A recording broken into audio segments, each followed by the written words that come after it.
Hello ভাই লোক, আমার নাম Shubhamsheel. Welcome to study with friends YouTube চ্যানেলে। আজ যে আমি তোমাদের জন্য নিয়ে চলে এসেছি তোমাদের সবথেকে ফেভারিট জিনিস, পিওয়াইকিউ সিরিজ। শায়রি দিয়ে স্টার্ট। ঠিক আছে, কোন চ্যাপ্টার দাদা পিওয়াইকিউ সিরিজ?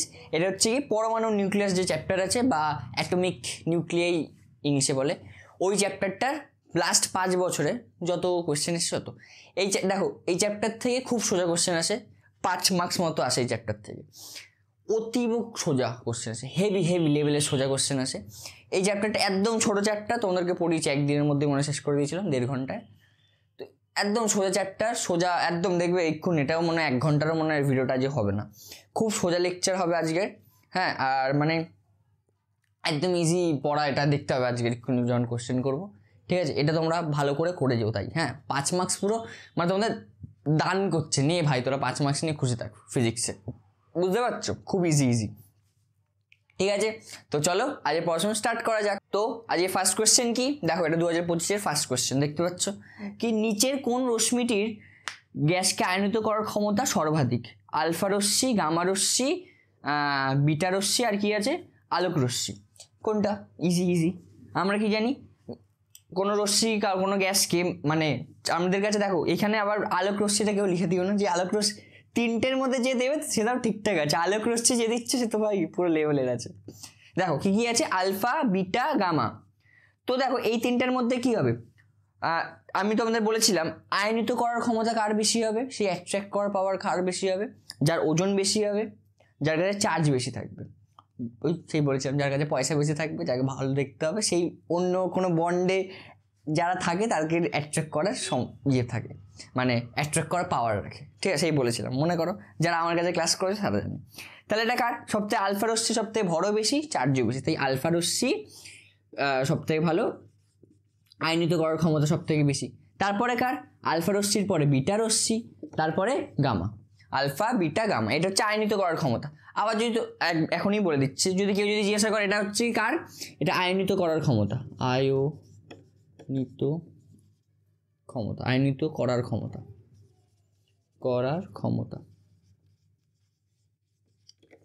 আর যদি তোমাকে কেউ যদি জিজ্ঞাসা করে ভেদন ক্ষমতা কার সব থেকে বেশি, গামা, তারপরে বিটা, তারপরে আলফা। ইজি। হ্যাঁ, নেক্সট কোয়েশ্চেনে যাই। নেক্সট কোয়েশ্চেন কি বলছে, তেজস্ক্রিয়তার এসআই একক কি? এক সেকেন্ড দাঁড়াও। তেজস্ক্রিয়তার এসআই একক হলো বেকারল। কি? বেকারল। এটাকে আমরা বিকিউ দিয়ে ডিনোট করি। ঠিকঠাক লিখছি? একদম পারফেক্ট। কি এসআই একক? কি? বেকারল। এসআই একক বেকারল। কিন্তু তোমাকে যদি সিজিএস একক কেউ যদি জিজ্ঞাসা করে তেজস্ক্রিয়তার, তাহলে সেটা কি হবে? সিজিএস একক হবে হচ্ছে কি 20। কি 20? সিআই। দাদা 20-তে সিইউ হওয়া উচিত না? এটা এরকমই লেখা, আমি জানি না কেন এটার সাইন। সিজিএস একক কি 20 বা কিউরি।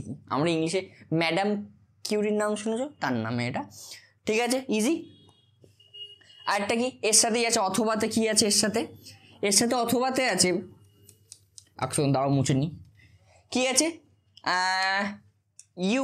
ইউরেনিয়াম থেকে একটি বিটা কণা নির্গত হলে পারমাণবিক সংখ্যার কি পরিবর্তন ঘটবে?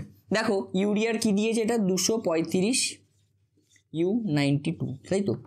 এটা দেওয়া আছে। এবার কি নির্গত করা হচ্ছে? বিটা কণা বের করছে। আমরা কি জানি, বিটা কণা আর একটা ইলেকট্রন প্রায় সমান, মানে যদি একটাকে বিটাকে যদি বের করা হয় তাহলে আমরা বলবো সবসময়, দেখো আমি তোমাকে এখনই প্রথমবার যখন স্টার্ট করছি তখনই বলে দিচ্ছি, যদি আমরা কোথা থেকে আলফা কণা যদি বের করি, কোনো পরমাণু থেকে যদি আলফা কণা যদি বের করি, তাহলে কি হবে? তাহলে এইটাকে বলা হয় হচ্ছে কি মাস নাম্বার বা ভর সংখ্যা। এটাকে বলা হয় হচ্ছে কি পারমাণবিক সংখ্যা। কি বলা হয়? পারমাণবিক সংখ্যা। ঠিক আছে, যদি আলফা কণা যদি বের করা হয় তাহলে ভর সংখ্যা কমে, হচ্ছে গিয়ে ভর সংখ্যা কমে 4 করে কমে, 4 কমবে, ভর সংখ্যা 4 কমে। আর পারমাণবিক সংখ্যা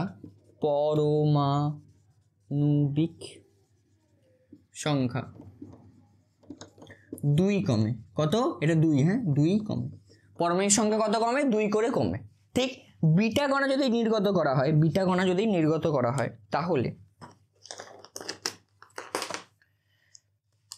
তাহলে ভর সংখ্যা সেম থাকে, ভর সংখ্যা সেম থাকে, সেম মানে এটা কোনো চেঞ্জ হয় না। আর পারমাণবিক সংখ্যা এক বাড়ে, ইজি। হ্যাঁ, আর যদি গামা পার্টিকেল যদি বের করা হয় বা গামা কণা যদি বের করা হয় বলে, তাহলে ভর সংখ্যা সেম থাকবে, মানে ভর সংখ্যার কোনো চেঞ্জ হবে না। পারমাণবিক সংখ্যাও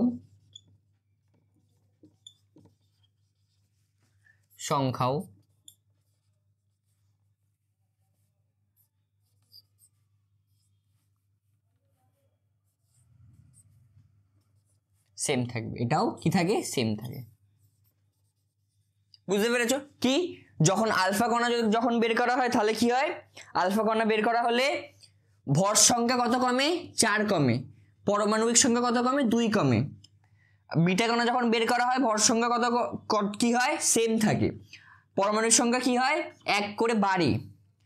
গামা কণা বা গামা রশ্মি যখন বের করা হয় তখন ভর সংখ্যা সেম থাকে, পারমাণবিক সংখ্যা সেম থাকে। তার মানে বলতে পারি গামা রশ্মি যখন বের করা হয় কোনো কণা থেকে তাহলে সেটা সেমই থাকে, পুরোপুরি কণাটার আনচেঞ্জ থাকে বা কোনো চেঞ্জই হয় না। যেরকম আগে কণা ছিল সেরকমই কণা থাকে, বুঝতে পারছো? বা আগে যেরকম পরমাণু ছিল সেম পরমাণুই থাকে। তাহলে এইখান থেকে যদি একটা বিটা কণা যদি বের করা হয় তাহলে কি তৈরি হচ্ছে? কি করবো? এইটা 1 বাড়বে, মানে এটাকে পারমাণবিক সংখ্যা বলে, পারমাণবিক সংখ্যা 1 বাড়বে। তাহলে কি হবে? লিখবো আমরা এটা কিরকম, তাহলে কিরকম দেখতে হবে? 235U93, বা এটা এরকম হচ্ছে, ঠিক আছে? এটা ইউ হবে না, এটা ইউ এর জায়গায় অন্য কিছু হবে, ঠিক আছে? আমরা লিখবো এখানে এটার যে অ্যান্সার হবে, এই অ্যান্সারে লিখবো যে পারমাণবিক সংখ্যা 1 বাড়বে। কি লিখবো? পারমাণবিক সংখ্যা 1 বৃদ্ধি পাবে বা বাড়বে। এইটা আমি এত তোমাদের বোঝালাম বলে এত টাইম লাগলো, ঠিক আছে? এটা 1 নম্বরের কোশ্চেন, সব থেকে ইজি। তেজস্ক্রিয়তার এসআই এককের থেকে এটা বেশি সোজা, ঠিক আছে? আমি হলে এটা করতাম, অথবা যে কোশ্চেনটা সেটা তেজস্ক্রিয়তার এসআই একক আমি নিজেই ভুলেছি। একটা ছিল বেকারল আর একটা কি ছিল? কিউরি। বেকারল আর কিউরি, হ্যাঁ আমার মনে থেকে গেছে ভাই, সাবাস। বেকারল না, বেকারেল। কি ছিল? বেকারেল, ঠিক আছে, ইজি। নেক্সট কোয়েশ্চেন কি? তার আগে আমাকে মুছতে হবে জিনিসপত্র। টিং টিং টিং টিং টিং টিং টিং টিং।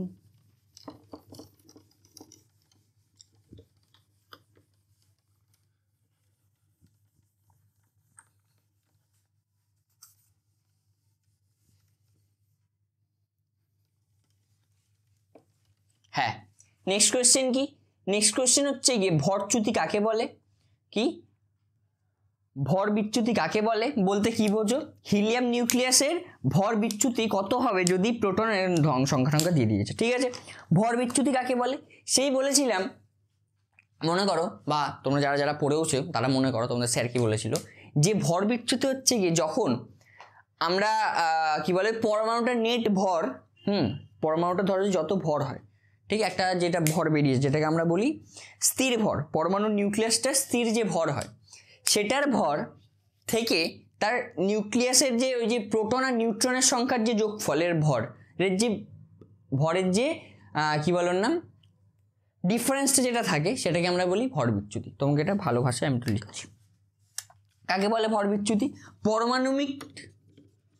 পরমাণুর নিউক্লিয়াসের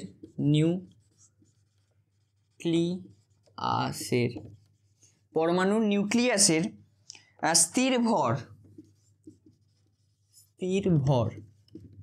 ও পরমাণু নিউক্লিয়াসের স্থির ভর ও এতে উপস্থিত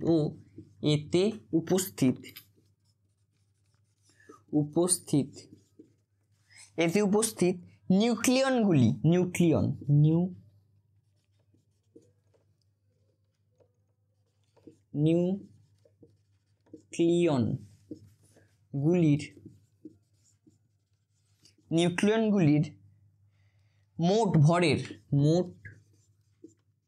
ভরের পার্থক্য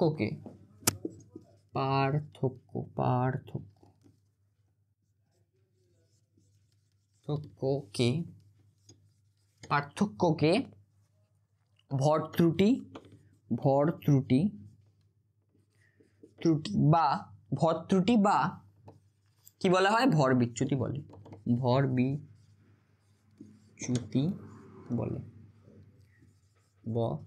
ইজি। ভর বিচ্যুতি বলে, ঠিক আছে, ইজি জিনিসপত্র এটা। এটা আমি এখন তোমাকে আর এক্সপ্লেন করছি না ভাই, যারা পড়ে এসছো তারা খুব ভালো, যারা পড়নি আমি লেকচারে আছে সেটা দেখে নেবো। প্রমোশন করছি আমি জীবনে, কারণ আজকে খুব তাড়াতাড়ি আমি শেষ করার চেষ্টা করছি। এবার কি বলছে হিলিয়ামের নিউক্লিয়াসের ভর বিচ্যুতি কত হবে যদি প্রোটন ও নিউট্রন ও হিলিয়ামের নিউক্লিয়াসের মোট ভর এত হয়, ঠিক আছে।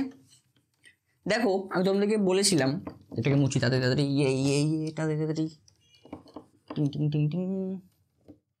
হ্যাঁ, কি আমি তোমাদের বলেছিলাম যে প্রোটন আর নিউট্রনের মোট ভর সবসময় যে হিলিয়াম বা যেটা থাকবে তার মোট ভরের থেকে বেশি হবে। হিলিয়াম বা এই যে হিলিয়াম যেটা দিয়েছে এখানে, হিলিয়ামের দেখো হিলিয়ামের নিউক্লিয়াসের ভর দিয়েছে হচ্ছে গিয়ে 4.0015 AMU। এই ইউনিটটার কথা আমাকে এখন জিজ্ঞেস করো না, ঠিক আছে, AMU, ঠিক আছে। এবার বলছি দেখো প্রোটনের নিউট্রনের ভর কত বলেছে, দেখো হিলিয়ামে কটা প্রোটন থাকে, দুটো প্রোটন থাকে, দুটো নিউট্রন থাকে, হিলিয়ামের পরমাণু সংখ্যা কত হয়, এরকম হয়, এরকম দেখতে হয়, হ্যাঁ। তার মানে কি দুটো প্রোটন আর নিউট্রন সংখ্যা কত, 4 - 2 = দুটো নিউট্রন। তাহলে দেখো এখানে প্রোটনের ইয়ে দিয়েছে প্রোটনের মাস দিয়েছে হচ্ছে গিয়ে 1.00728, তাই তো, হ্যাঁ। কটা আছে প্রোটন, দুটো আছে, গুণ 2 প্লাস কত আছে, দুটো আছে, দেখো দুটো নিউট্রন আছে, গুণ 1.00867। এখান থেকে দুইটাকে কমন নিতে পারি, কমন নিলে দেখো এই দুটোকে যোগ করি, 7 আর 8 কত হয় 5, হাতে আমার 1, এটা হয়ে গেল 9, 8 আর সাথে 5, হাতে আমার 1, এখানে বসালাম, এখানে 0 পয়েন্ট দিয়ে এখানে 2, এটাকে 2 দিয়ে গুণ করো, 2 দিয়ে গুণ করলে কত হয় 5 × 2 = 10, হাতে আমার 1, এখানে হচ্ছে 19, হাতে আমার 1, 10, 1, 11, হাতে আমার 1, 2, 3 হলো, এখানে 200.4 এর উত্তর হলো, হ্যাঁ, এটা বেরোচ্ছে। এবার দেখো এটা এত AMU, এবার দেখো গল্প কি হচ্ছে। এবার এটা ছিল হচ্ছে কি হিলিয়ামের নিউক্লিয়াসের ভর, হিলিয়াম নিউক্লিয়াসের ভর,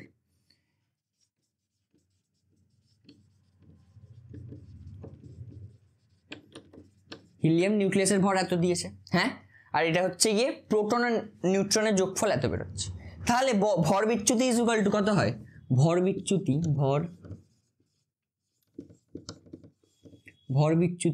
ইকুয়াল টু 4.039 4 পয়েন্ট নিচে লিখছে, হ্যাঁ, এটা নিচে 4.0015, এর মাইনাস করছি, তাহলে মাইনাস করলে কত হয়, তোমরা কিন্তু পাশে লিখবে, হ্যাঁ, এরকম লিখবে না, ভর বিচ্যুতি ইকুয়াল টু এটাতে এটা মাইনাস করলে হয় 4.030.0, তাহলে এত, এটা হচ্ছে কি ভর বিচ্যুতি এত AMU। সুতরাং ভর বিচ্যুতি ইকুয়াল টু লিখবে, ভর বিচ্যুতি ইকুয়াল টু 0.0 লিখবে হিলিয়াম, সুতরাং হিলিয়ামের ভর বিচ্যুতি ইকুয়াল টু এত। ইজি, সাবাস। চলো নেক্সট কোয়েশ্চেন, এটা হচ্ছে গিয়ে 2025-এর লাস্ট কোয়েশ্চেন। খুবই ইজি না, হ্যাঁ, এই চ্যাপ্টারটা এখান দিয়ে 5 মার্কস ভাই তোমাদেরকে পুরো ফ্রিতে দেওয়ার জন্য ওরা বসে আছে, বুঝতে পারছো। এইখান থেকে যদি মার্কস না তুলতে পারো ভাই, আর কি হার বলবো তোমাদের, কিহি বা কহিব, তোমাদের কিছু কি কহার আছে। নেক্সট কোয়েশ্চেন কি, তেজস্ক্রিয় রশ্মিগুলির মধ্যে কোনটি তোর চুম্বকীয় তরঙ্গ, বলেছিলাম সেই না ক্লাসে বলেছিলাম, আজই বলিনি। গামা রশ্মি হচ্ছে গিয়ে কি তড়িৎ চুম্বকীয় তরঙ্গ, চুম্বকীয় তরঙ্গ তরঙ্গ ইজি ইজি, বা এটাকে আমরা ইংলিশে বলি ইলেকট্রোম্যাগনেটিক ওয়েভ। Electromagnetic wave. এই 2025 এখানে শেষ হলো। নাও স্টার্ট কত 2024। ঠিকঠাক বলছি তো ভাই? 2024 স্টার্ট। হ্যাঁ পারফেক্ট। 2024 দেখো ফার্স্ট কোশ্চেন কি আছে? ফার্স্ট কোশ্চেনটা ভালো কোশ্চেন দিয়েছে। দেখো কি এইটা হচ্ছে, এই রিয়াকশনটা দেওয়া আছে এ 222 থেকে বি 84 থেকে কত হচ্ছে 210। এবার বলছে বিক্রিয়াটিতে নিঃসৃত আলফা ও বিটা কণার সংখ্যা লেখো। আলফা আর বিটা কণার সংখ্যা কত হবে সেটা লেখো। দেখো আমি তোমাদের বলছি, প্রথমে আমরা দেখবো, দেখো আমরা কি জানি আলফা কণা যখন নির্গত হয় তখন কি কি চেঞ্জ হয়? একটা হচ্ছে কি ভর সংখ্যা 4 করে কমে, আর কি পরমাণু সংখ্যা 2 করে কমে, ঠিক। আর বিটা কণা যখন নির্গত হয় তখন পরমাণু সংখ্যা 1 করে বাড়ে। কি পরমাণু সংখ্যা 1 করে বাড়ে। তাহলে এইটা দেখে তো আমরা বুঝতে পারছি না যে কটা আলফা বা কটা, কারণ দেখো আলফা আর বিটার মধ্যে দুটোতেই এইটা চেঞ্জ হয়, দুটোতেই এই জিনিসটা তো চেঞ্জ হয়। আলফা আর বিটা কণাতে দুটোতেই পারমাণবিক সংখ্যাটা চেঞ্জ হবে, দুটোতেই পরমাণু সংখ্যাটা চেঞ্জ হবে। কিন্তু বিটা কণার ক্ষেত্রে কি বলে মাস সংখ্যাটা কখনো চেঞ্জ হয় না। মাস সংখ্যাটা কি বলে বাংলায়? ভর সংখ্যা। ভর সংখ্যাটা কখনো চেঞ্জ হয় না। ভর সংখ্যাটা বিটা কণার ক্ষেত্রে চেঞ্জ হয় না, শুধুমাত্র আলফা কণার ক্ষেত্রে চেঞ্জ হয়। তাহলে এইখান থেকে এখানে কটা মাস সংখ্যার কম আছে? এখান থেকে এতটা কত কম আছে? 222 মাইনাস 210 কত হচ্ছে? 12 হচ্ছে। তার মানে কটা আলফা কণা? প্রত্যেকটা আলফা কণা বেরোলে কটা করে ভর সংখ্যা কমে? 4 করে ভর সংখ্যা কমে। তাহলে আলফা কণা কটা আছে সেটা বের করতে গেলে কি হবে? এটাকে 3, তার মানে 3টে আলফা কণা বেরিয়েছে। 3টে আলফা কণা বেরিয়েছে,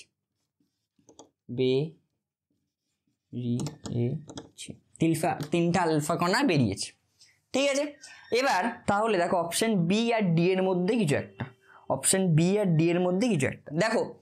তার মানে 3টে আলফা কণা বেরিয়েছে, এটা তো আমরা বুঝতেই পেরে গেছি। এবার 3টে যদি আলফা কণা বেরোয় তাহলে পরমাণু সংখ্যা কত কমা উচিত ছিল? 3টে যদি আলফা কণা বেরোয় তাহলে পরমাণু সংখ্যা কমা উচিত ছিল। এখানে কত কমেছে? 2 কমেছে, তো পরমাণু সংখ্যা 2 এর চেঞ্জ আছে, কিন্তু চেঞ্জ হওয়া কত উচিত ছিল? 3 দুগুণী, কারণ দেখো 3টে আলফা কণা যদি বেরোয় প্রত্যেকটা আলফা কণা থেকে 2টো করে পরমাণু সংখ্যা কমবে। বুঝতে পারছো তো আমি কি বলছি? একটু তাড়াতাড়ি বলছি, আশা করি বুঝতে পারছো। নিঃশ্বাস নিয়ে হ্যাঁ বলছি যে প্রত্যেকটা আলফা কণা যত বেরোবে তত দুবার করে দুটো করে পরমাণু সংখ্যা কমবে। তাহলে এটা 86 থেকে কি হওয়া উচিত ছিল? দুটো করে কমলে 3টে বেরিয়েছে, 3 গুণ 2 6 কমা উচিত ছিল, তাহলে এটা 80 হওয়া উচিত ছিল। কত আছে? 84 আছে। কত আছে? 84 আছে। 84 থাকা মানে কি? 84 থাকা মানে কি? এই 80-র সাথে আরো 4 যোগ হয়েছে, 80-র সাথে আরো 4 যোগ হয়েছে। তাহলে এই 4টা কি করে যোগ হলো? 4টা নিশ্চয়ই, তাহলে বিটা কণা যেহেতু যোগ করা হয়েছে তাহলে 4টি, দেখো একটা করে বিটা কণা যদি বের করা হয়, একটা করে বিটা কণা যদি বের করা হয় তাহলে একটা করে পরমাণু সংখ্যা কি হয়? বাড়ে। একটা করে পরমাণু সংখ্যা কি হয়? বাড়ে। তাহলে এখানে 80 ছিল আর 4 বেড়েছে, তাহলে কি করে বাড়লো? বিটা কণা বের করা হয়েছে। তাহলে কটা বিটা কণা বের করা হয়েছে? 4টে বিটা কণা বের করা হয়েছে। বুঝতে পারছো? অঙ্কটা খুব ভালো অঙ্ক, খুব ভালো অঙ্ক তোমাদের জন্য। তাহলে কটা বিটা কণা বের করা হয়েছে? 4টে বিটা কণা বের করা হয়েছে। তাহলে অপশান কত হবে? অপশান ডি, 3টে আলফা কণা, অপশান ডি না, অপশান বি, 3টে আলফা কণা ও 4টে বিটা কণা। ইজি ইজি, খুব সুন্দর অঙ্ক, খুব সুন্দর অঙ্ক তোমাদের লেভেলের জন্য, খুব ভালো অঙ্ক, ঠিক আছে। এটা আমাদের যেই তো এরকম কোশ্চেন দেয়, ঠিক। খুব সুন্দর অঙ্ক এটা তোমাদের জন্য। বুঝতে পারলে আমি কি করলাম? আরেকবার বলে দিচ্ছি। দেখো এখানে পরমাণু সংখ্যার কম, প্রথমে আমরা পরমাণু সংখ্যার কি বলে ভর সংখ্যাটা কত কমেছে সেটা দেখবো, কারণ আলফা কণাটা তাহলে আমরা বুঝতে পেরে যাবো ভর সংখ্যা কত কমেছে সেটা দেখলে। বুঝতে পেরেছো? কারণ পরমাণু সংখ্যা কত কমেছে সেটা দেখলে আলফা কণা কত কমেছে সেটা বুঝতে পারবো না, কারণ এখানে আলফা আর বিটা দুটোই বেরিয়েছে। আলফা আর বিটা দুটো বেরোলেই পরমাণু সংখ্যা চেঞ্জ হয়, কিন্তু ভর সংখ্যা চেঞ্জ হয় একমাত্র আলফা কণা বেরোলে, তাই তো? তাহলে কত ভর কমেছে? 12 ভর কমেছে, তাই তো? তার মানে প্রত্যেকটা ভরের জন্য 4টে করে কমে, প্রত্যেকটা আলফা কণার জন্য 4টে করে ভর কমে। তাহলে কটা ভর কমেছে টোটাল আলফা কণা তাহলে কটা আছে? 3টে আলফা কণা। বুঝতে পেরে গেলাম। এবার কি করলাম, আমরা জানি 3টে আলফা কণার জন্য বেরোনো উচিত ছিল এখানে 6টা, এখান থেকে 6 কম হওয়া উচিত ছিল, তাই তো? এখান থেকে 6 কম হওয়া উচিত ছিল, কিন্তু কত কম আছে? 2 কম আছে। তার মানে কি 4টে এক্সট্রা আছে, 4টে এক্সট্রা এসছে। 4টে এক্সট্রাটা কি করে এলো? 4টে এক্সট্রা এসছে হচ্ছে কি বিটা কণা বেরোনোর জন্য। যতগুলো বিটা কণা বেরোয় ততগুলো পরমাণু সংখ্যা বাড়ে। বুঝতে পেরেছো? সেখান থেকে আমি 4 লিখলাম। খুব সুন্দর অঙ্ক তোমাদের জন্য, খুব ভালো অঙ্ক এটা। ঠিক আছে, নেক্সট কোয়েশ্চেন। টিং তাড়াতাড়ি ভাই সাহেব আজকে যদি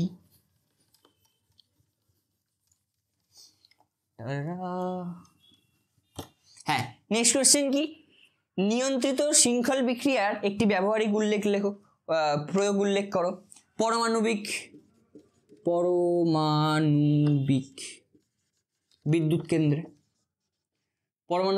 কেন্দ্র, যে নিউক্লিয়ার পাওয়ার প্ল্যান্ট বিদ্যুৎ কেন্দ্রে এটা ইউজ করা হয়। পারমাণবিক বিদ্যুৎ কেন্দ্রে এটা ইউজ করা হয়, ইজি। তারপর কি বলেছে? নিউক্লিয় সংযোজনের আগে নিউক্লিয় বিভাজন কেন ঘটানো হয়? সংযোজনের আগে নিউক্লিয় বিভাজন কেন ঘটানো হয়? দেখো, নিউক্লিয় সংযোজনের জন্য আমি তোমাদের বলেছিলাম নিউক্লিয় সংযোজন কখন হয়? একমাত্র উচ্চ উষ্ণতা, খুব মানে ধরো যে 10⁻7 কি 10⁵ ডিগ্রি সেলসিয়াস উষ্ণতা থাকতে হবে। খুব উচ্চ উষ্ণতা ও উচ্চ চাপে নিউক্লিয় সংযোজনটা হয়, তাই তো? নিউক্লিয় সংযোজন কখন হয়? খুব উচ্চ উষ্ণতা ও উচ্চ চাপে। তাই আগে আমরা কি করি? নিউক্লিয় বিভাজনটা আগে করে নিই। নিউক্লিয় বিভাজনটা আগে করে নিই। এইটা আগে করে নেওয়ার ফলে সেই জায়গাটার কি উষ্ণতা খুব বেড়ে যায়, তার সাথে সাথে চাপও খুব বেড়ে যায়। তার জন্য নিউক্লিয় সংযোজনটা খুব ইজিভাবে আমরা করতে পারি। নিউক্লিয় সংযোজন যে বিক্রিয়াটা সেটা খুব ইজিতে করতে পারি, কারণ নিউক্লিয় সংযোজন করার জন্য কি দরকার? উচ্চ চাপ ও উচ্চ উষ্ণতা। বুঝতে পেরেছো? ইজি। তাহলে কি এখানে অ্যান্সার কি লিখবে? নিউক্লিয় সংযোজনের আগে নিউক্লিয় বিভাজন ঘটানো হয় কারণ নিউক্লিয় সংযোজন বিক্রিয়াটি উচ্চ উষ্ণতা উচ্চ চাপে হয়। তাই নিউক্লিয় বিভাজন ঘটিয়ে আমরা উষ্ণতাটাকে বাড়িয়ে নিই এবং চাপটাকেও বাড়িয়ে নিই, বা উষ্ণতাটাকে উচ্চ করে নিই এবং চাপটাকে উচ্চ করে নিই। বাড়িয়ে নিই কথাটাই ভালো লাগছে। ঠিক, নেক্সট কোয়েশ্চেন কি আছে? নেক্সট কোয়েশ্চেন এক সেকেন্ড দাঁড়াও, মুছে নি, বলছি। নেক্সট কোয়েশ্চেন কি আছে? আলফা ও গামা রশ্মির আধান ভেদন ক্ষমতা ও আয়নিত করার ক্ষমতার তুলনা করো। আলফা রশ্মির আধান কত হয়? আলফা রশ্মির আধান, হ্যাঁ, আলফা রশ্মি মানে আমি তোমাদের বলেছিলাম He2+, মানে এটাকে কি বলি? হিলিয়াম 2+। মানে দুটো প্রোটন মানে কত হচ্ছে? 2 ইন্টু একটা প্রোটনের ভর কত? একটা প্রোটনের চার্জ কত হয়? এত প্লাস, তাহলে কত হচ্ছে? এটা হচ্ছে 32 ইন্টু 10⁻⁻19 কুলম্ব। ঠিক আছে, ইজি। 32 into 10⁻⁻19 coulomb. ঠিক আছে, এবার আলফা কণার এবার কি বলছে? ভেদন ক্ষমতা দ্বারাও বলছি। হ্যাঁ, এবার গামার রশ্মির আধান কত হয়? গামা রশ্মি হচ্ছে নিস্তড়িত। কি স্পেলিংটা কি? তো সাবাস, পারফেক্ট লিখেছি। নিস্তড়িত। গামা রশ্মির কত হয়? নিস্তড়িত, কারণ এটা চার্জ শূন্য হয়। ঠিক, এবার কি বলছে? ভেদন ক্ষমতার করার আগে আয়নিত করার ক্ষমতা লিখে নিই। দেখো, আলফা রশ্মির আয়নিত ক্ষমতা খুব ভালো হয়। দাঁড়ো, এখানে কিছু একটা তোমাদের কি ভাষায় লেখা আছে একটু দেখে নিই। গ্যাসীয় পরমাণু হওয়ায় একটু বিচ্ছিন্ন করে, হ্যাঁ, লিখবে যে গামা রশ্মির আয়নিত করার ক্ষমতা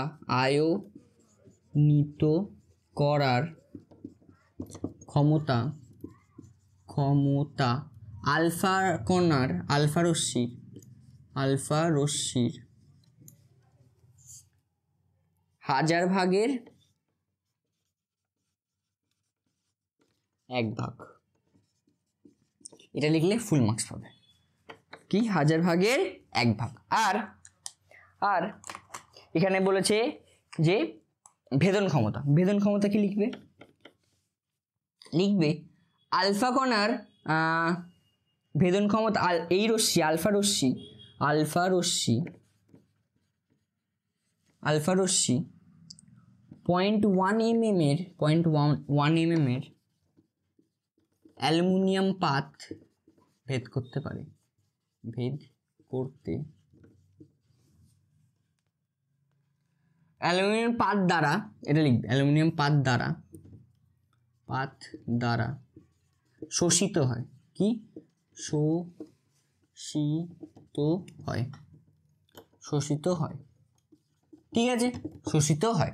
আর লিখবে কিন্তু গামা রশ্মি 8 সেন্টিমিটার পুরু, কত 8 আছে তো ঠিকঠাক বলছি, হ্যাঁ 8 সেন্টিমিটার পুরু অ্যালুমিনিয়াম পাত ভেদ করার ক্ষমতা রাখে, ভেদ করতে পারে।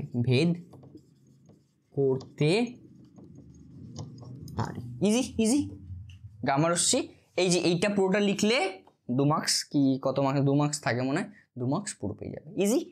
হ্যাঁ, এইটা আবার এরকম অ্যারো দিয়ে লিখবে না, লিখবে আলফা রশ্মির আধান হচ্ছে কি এত, গামা রশ্মি নিস্তড়িত, তারপর লিখবে, বা তোমরা এরকমভাবে যেরকম ডিফারেন্স লেখো না, এখানে আলফা রশ্মি লিখলে, এখানে গামা রশ্মি লিখলে, তারপরে এখানে পয়েন্টগুলো দিয়ে দিলে, ইজি। হ্যাঁ, নেক্সট কোশ্চেন কি আছে? গামা রশ্মির আধানের প্রকৃতি কি? গামা রশ্মির আধানের প্রকৃতি নিস্তড়িত, ইজি। হ্যাঁ, নেক্সট কোশ্চেন 2023-এ চলে এসেছি, 2023 তো পারফেক্ট, ঠিকঠাক বলছি আমি না, 2023-এ চলে এসেছি।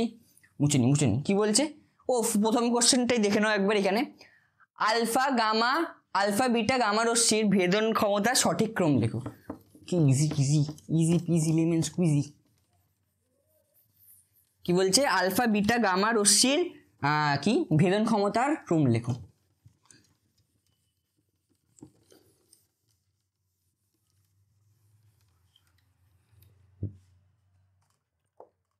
কি আলফা রশ্মির ভেদন ক্ষমতার ক্রম কি? আমরা কি জানি ভেদন ক্ষমতা সব থেকে ভালো গামা করে, তারপরে বিটা, তারপরে আলফা। তাহলে অপশান বি হবে অ্যান্সার, অপশান বি অ্যান্সার।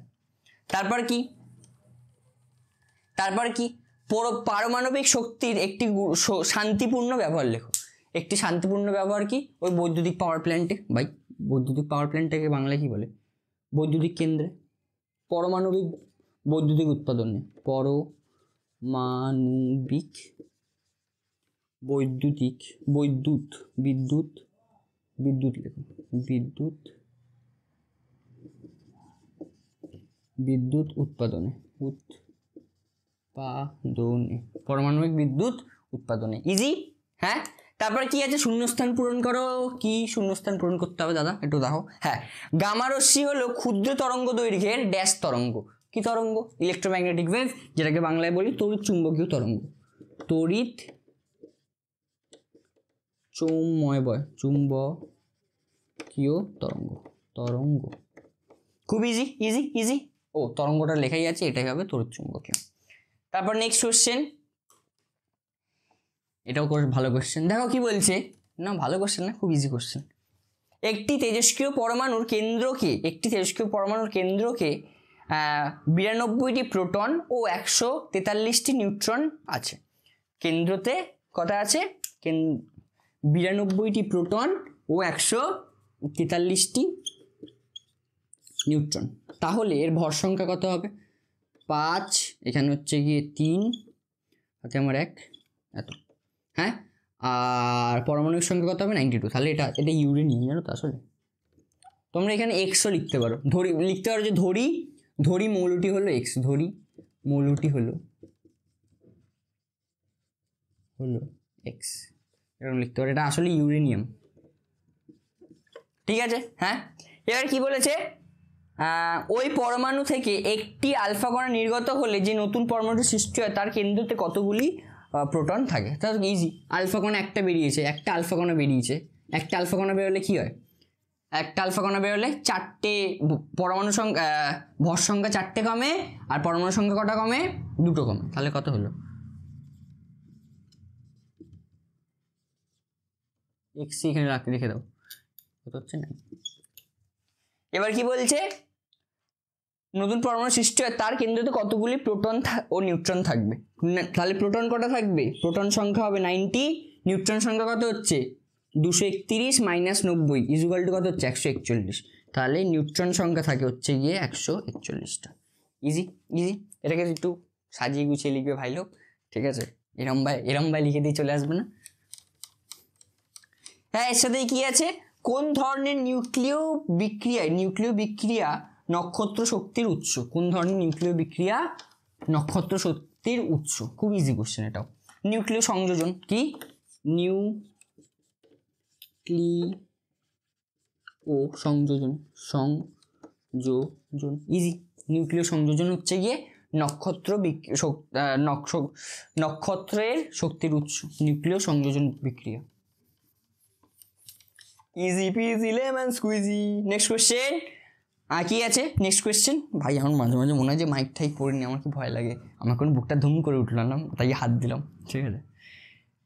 কি আছে, তেজস্ক্রিয় মৌলের পরমাণু থেকে কোন তেজস্ক্রিয় রশ্মির নির্গমনে নতুন পরমাণু সৃষ্টি হয় না। এতক্ষণ ধরেই বলছিলাম যে গামা রশ্মি যদি বেরোয় তাহলে নতুন কোনো পরমাণু সৃষ্টি হয় না, গামা রশ্মিতে কোনো চেঞ্জই হয় না, না তো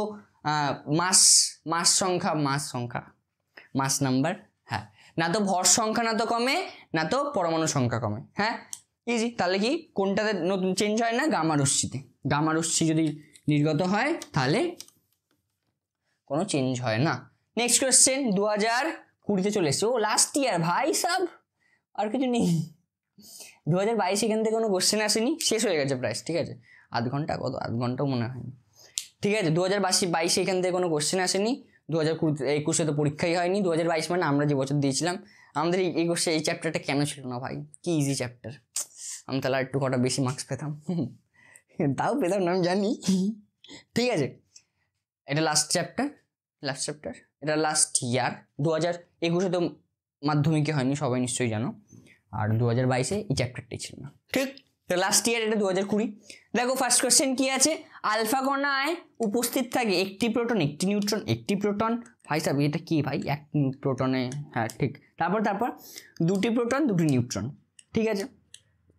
বলো দেখি এটা কি হবে, বলো একটি প্রোটন একটি নিউট্রন, দুটি প্রোটন, বলো টেল। সি অপশন, সি হবে উত্তর। দুটি প্রোটন থাকে, দুটো নিউট্রন থাকে, ইজি।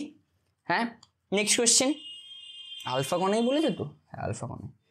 পারমাণবিক চুল্লিতে কোন ধরনের নিউক্লিয় বিক্রিয়ার সাহায্যে শক্তি উৎপাদিত হয়। পারমাণবিক চুল্লি মানে হচ্ছে কি নিউক্লিয়ার পাওয়ার প্ল্যান্ট, বা যেটাকে আমরা বলছি বৈদ্যুতিক, পারমাণবিক বৈদ্যুৎ যেখানে তৈরি হয়, ঠিক আছে, ওটাকে পারমাণবিক চুল্লি বলে। সেখানে কোন বিক্রিয়ার সাহায্য হয়, ভাই সাহেব নতুন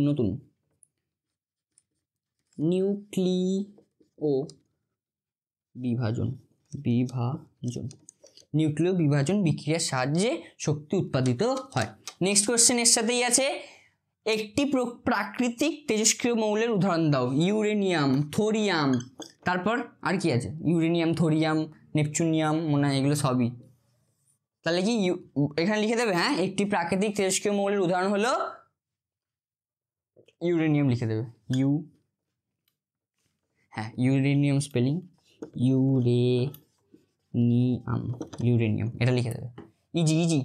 তেজস্ক্রিয় রশ্মি পরমাণুর কোন অংশ থেকে নির্গত হয়, তেজস্ক্রিয় রশ্মি পরমাণুর কোন অংশ থেকে নির্গত হয়। তেজস্ক্রিয় রশ্মি নিউক্লিয়াস থেকে নির্গত হয়, কোথা থেকে, নিউক্লিয়াস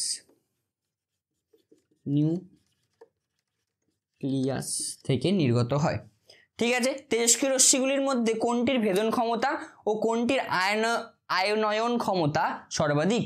নিউক্লিয়াস থেকে নির্গত হয়, ভেদন ক্ষমতা কোনটা সব থেকে বেশি, ক্ষমতা সব থেকে বেশি হচ্ছে কি আলফা কণার, আলফা রশ্মির। হ্যাঁ, আর আর কি বলেছে, ও সরি কি লিখে দিয়েছি, সরি ভাই সাহ। ভেদন ক্ষমতা সব থেকে বেশি হচ্ছে গামা রশ্মি। স্লোপ মে নিকল গয়া হ্যাঁ, গামা রশ্মি। আর কি আরেকটা কি আছে, আয়নায়ন ক্ষমতা, আয়নায়ন ক্ষমতা আয়নন ক্ষমতা সব থেকে বেশি, আয়নন ক্ষমতা সব থেকে বেশি হচ্ছে আলফা রশ্মি। मैं कभी इधर उधर निकल जाता हूँ, सो सॉरी। नेक्स्ट क्वेश्चन, কোন তেজস্ক্রিয় রশ্মি ঋণাত্মক তড়িৎ আধানযুক্ত কণা দিয়ে তৈরি? বিটা রশ্মি। ইজি, হে লিখতে হবে এটা আমাকে আবার। কোন তেজস্ক্রিয় রশ্মি ঋণাত্মক আধানযুক্ত কণা দিয়ে তৈরি? কি? বিটা রশ্মি। কত হয়? -1.6 × 10⁻⁻19 কুলম্ব। ও শেষ, ফিনিশ, খতম। ভাই সাহেব খুশি হয়ে গেছে আমি জীবনে, ভাই সাহেব শেষ হয়ে গেছে। এটা কতক্ষণ, 10 মিনিটের হয়নি, হয়েছে ভাই সাহেব, শেষ হয়ে গেছে। দেখো এই 4টে বছরেরই ছিল, হামারা यहीं तक था সফর হামারা। এরপরে আসবে হচ্ছে গিয়ে জৈব রসায়নের আরেকটা লেকচার আসবে, ওটা হলে শেষ হয়ে যাবে। ধন্যবাদ, টাটা, বাই বাই। তার আগে এটা ধন্যবাদ লিখে দিই যে এতক্ষণ ধরে বকর করার জন্য আমার সাথে। এতক্ষণ কি আজে ভাই অনেক কম লেকচার হয়েছে, এটা আমার মনে হয় সবথেকে শর্টেস্ট লেকচার যাবে, এটা আমার সবথেকে শর্টেস্ট লেকচার যাবে। ঠিক আছে, খুব ধন্যবাদ এতক্ষণ ধরে আমার কন্টেন্ট দেখার জন্য বা আমার ভিডিওটা দেখার জন্য। আর যদি খুব মজা এসে থাকে তাহলে একটা কমেন্ট করবে যে দাদা এই মজা এসছে জীবনে, এত সোজা জিনিসপত্র তো আমি জীবনে পড়িনি। ভাই 5 নাম্বার তোমাদের পুরো দিচ্ছে যে যা সিমরান যা জিলে আপনি জিন্দগি, বা তোমাদের নাম হবে বাবাই ঠাবাই বাবাই পাপ্পু টাপ্পু, কিছু কিছু নাম হবে, বলবে যে যা পাপ্পু যা জিলে আপনি জিন্দগি। ঠিক আছে, তো এই মার্কসগুলো খুব ইজি ভাই। এই চ্যাপ্টারগুলো ছোটো ছোটো চ্যাপ্টার, এই চ্যাপ্টারটা একদম যে ফার্স্ট চ্যাপ্টারটা, তারপরে আমাদের নাম বলো রাসায়নিক গণনা, এই চ্যাপ্টারগুলো ভাই ছেড়ে যাবেই না। খুব ইজি কোশ্চেন আছে, খুব লেভেলের কোশ্চেন আছে। আমি এক্ষুনি ভুলভাল 1/cos বলতে যাচ্ছিলাম। খুব ইজি কোশ্চেন আছে, সেই কোশ্চেনগুলো ছাড়বেই না ভাই, শুধু দেখবে, টিক মারবে, বাড়ি চলে আসবে। ঠিক আছে, তো চলো, ততদিনের জন্য ভালো থাকো, সুস্থ থাকো, জীবনে আগুন লাগাতে থাকো। টাটা, বেশি ব্যান্ড, গুড নাইট।